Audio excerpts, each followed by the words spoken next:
Google just dropped a massive update to AI Studio, and if you've been sleeping on vibe coding or AI Studio, this might be the thing that actually changes your mind. So let's get into it. Today, what they've announced isn't just a new feature, it's basically a full production-grade development environment built directly into AI Studio. We're talking databases, user authentication, real-time multiplayer, external libraries, secrets management, stuff that used to take a back-end developer weeks to wire together. Now, you can just prompt for it. Let me break down exactly what's new and why it actually matters. So the centerpiece of this whole update is what Google is calling the Antigravity coding agent. This is the thing doing the heavy lifting under the hood. And the big shift here is that it doesn't just write code anymore, it understands your entire project, the structure, the chat history, what you built 3 sessions ago, so when you come back and say add a leaderboard to the game I was building, it actually knows what game you are talking about. It's not just starting from scratch every single time. That is a pretty meaningful change if you've been frustrated by AI tools losing context mid-project. Now the feature that's going to get the most attention is the Firebase integration, and here's how it works. When the agent detects that your app actually needs a database or a user login, it flags it and asks if you want to set one up. You approve it, and it automatically provisions Cloud Firestore for your database and Firebase authentication for sign-in. That's it. You don't have to write a single line of backend code. You don't have to configure a file either. It just handles it for you. That is genuinely huge for the kind of apps people actually want to build, because the moment you add a database and authentication, you cross the line from demo to a real application. That's the gap that stops most people from finishing projects, and Google just basically made that disappear. There's also a new secrets manager in the settings tab, which is something a lot of vibe coding tools have been missing. The idea is that you can now bring your own API keys, maps, payment processors, whatever, and the agent stores them securely instead of just dropping them raw into your code. The agent detects when a key is required and prompts you to add it through Secrets Manager. For anyone who's been paranoid about accidentally exposing credentials in a vibe coding project, this is the real fix for that problem. On the collaboration side, they added real-time multiplayer support, and to show off what that actually means, they actually built a few demos. There's a first-person laser tag game, a shared 3D particle experience where everyone's cursor spawns particles in the same space, a claw machine game with real physics and a leaderboard. These aren't just toy demos either, they're actually playable and they're running in the browser, and they were all built from prompts. The multiplayer piece specifically is interesting because real-time syncing is one of those things that sounds simple but is genuinely annoying to build. The agent handles all of that automatically.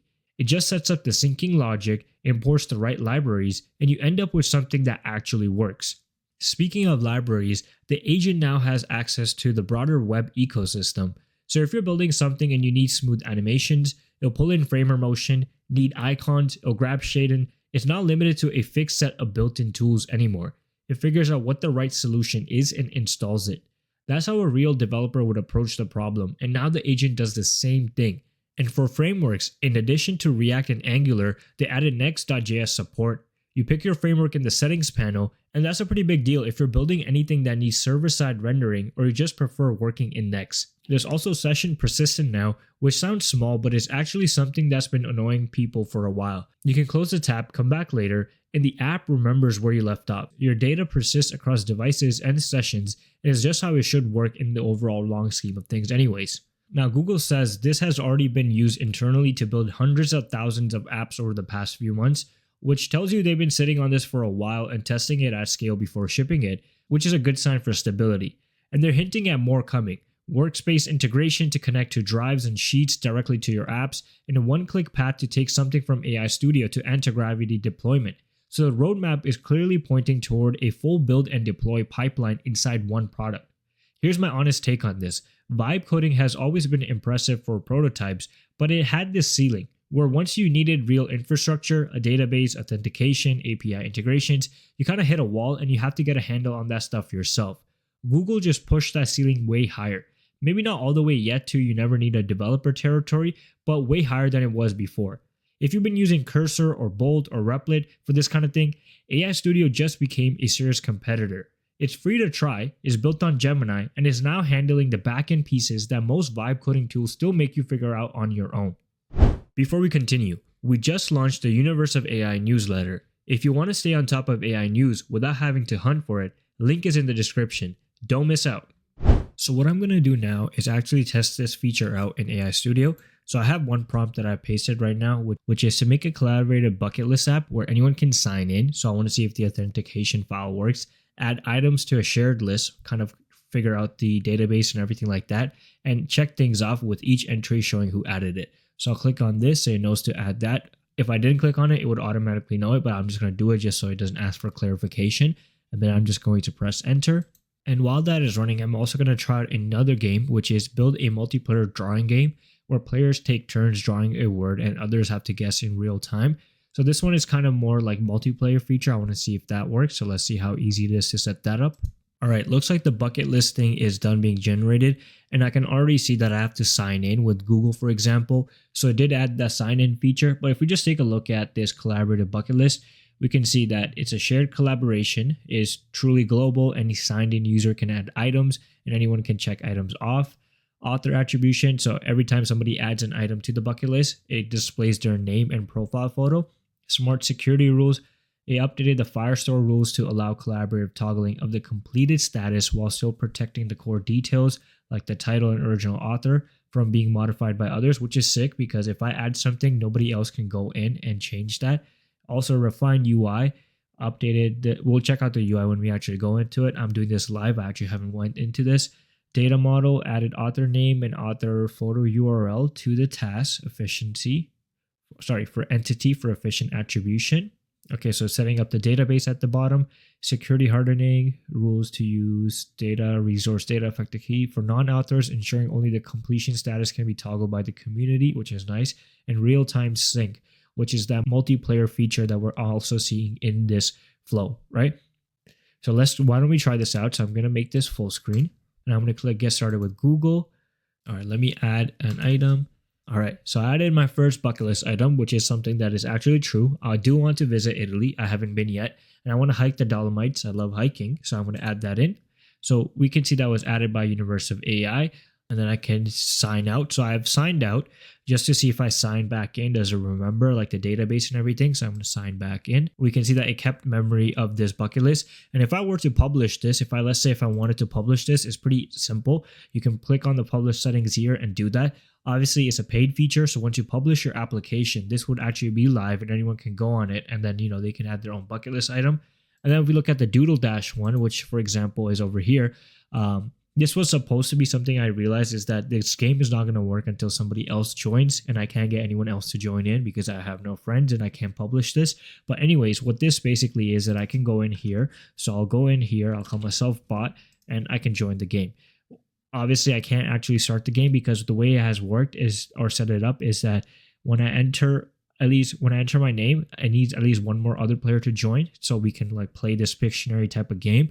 But the UI is pretty good and it set up everything. But if we look at the backend, it added the real-time multiplayer feature, which is powered by Socket.io. It also added the interactive drawing canvas, a guessing system, and then like the architecture used was that an Express server integrated with Vite middleweight handles both the API, WebSocket logic, and the front-end assets, WebSocket synchronization. So whatever I draw is being synchronized as well in short terms.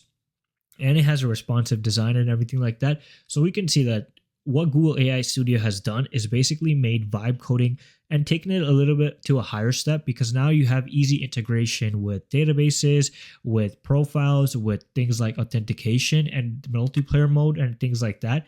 And that's going to take people's projects that were mainly tools and everything and make them actually publish worthy.